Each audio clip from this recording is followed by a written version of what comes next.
না, আমাদের কলম মার্কাজ তারা প্রবেশ করতে পারবে না। যে কোনো মূল্যে আমরা সেটাকে প্রতিহত করব এবং প্রশাসনের কাছে আমাদের বিনীত অনুরোধ, আপনারা তাদেরকে কন্ট্রোল করেন এবং অতি সত্বর তাদেরকে গ্রেফতার করেন। আর না হলে বাংলাদেশের স্বাধীনতা সার্বভৌমত্ব হুমকির সম্মুখীন হবে এবং তারা হচ্ছে ইন্ডিয়ার দালাল এবং তারা হচ্ছে ফ্যাসিস্ট সরকার আওয়ামী লীগের দালাল।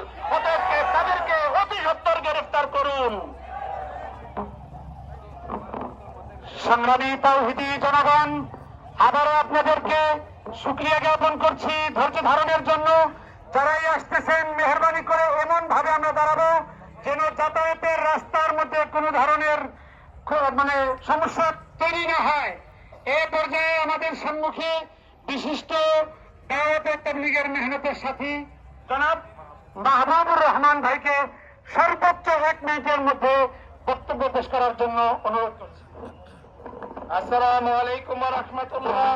সম্মানিত তাওহীদি জনতা, আজকে বলার কোনো ভাষা নেই যে দাওয়াতে তাবলীগের নামে যে সন্ত্রাসী বাহিনী সাত বাহিনী আজকে যা শুরু করেছে, এটা আসলে বলার ভাষা নেই।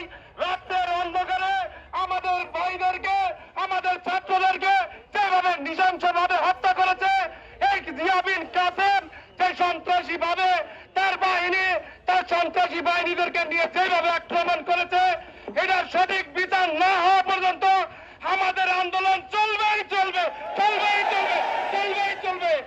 আমরা যেভাবে এই দেশে ইসলামকে নিষিদ্ধ করেছি, এরকম কাদিয়াদেরকে নিষিদ্ধ করেছি, সেইভাবে এই সাথীদেরকে আমরা নিষিদ্ধ করার এই দাবি জানাচ্ছি।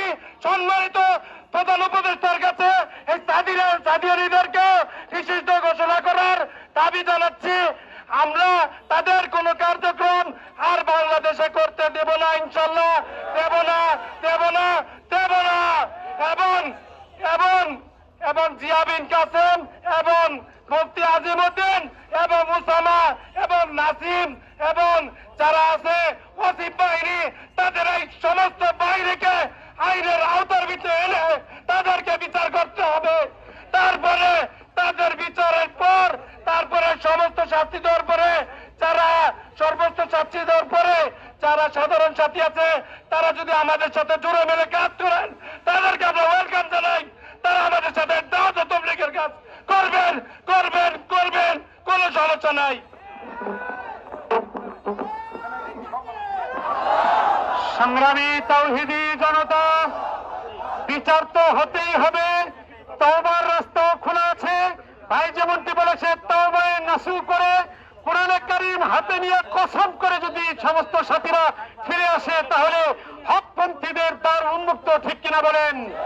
সংগ্রামী তাওহীদি জনতা, এ পর্যায়ে আমাদের সম্মুখে সাভারের অন্যতম আলেমে দ্বীন, বিশিষ্ট দাওয়াতে তাবলীগের মেহনতের সাথী হযরত মাওলানা মুফতি নজমুল হাসান বিন নুরি দামাত বারাকাতুহুম বক্তব্য পেশ করবেন।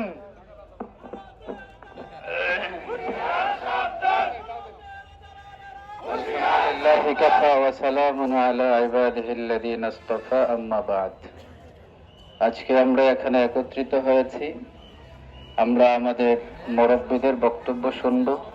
এখানে আমরা কোনো আবেগ নিয়ে এখানে উপস্থিত হইনি, আমরা এখানে ভারাক্রান্ত হৃদয়ে উপস্থিত হয়েছি।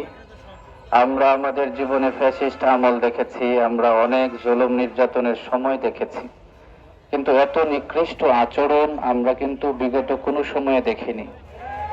নিরস্ত্র নিরীহ ঘুমন্ত মানুষের উপরে সংঘবদ্ধভাবে অস্ত্রশস্ত্র সহকারে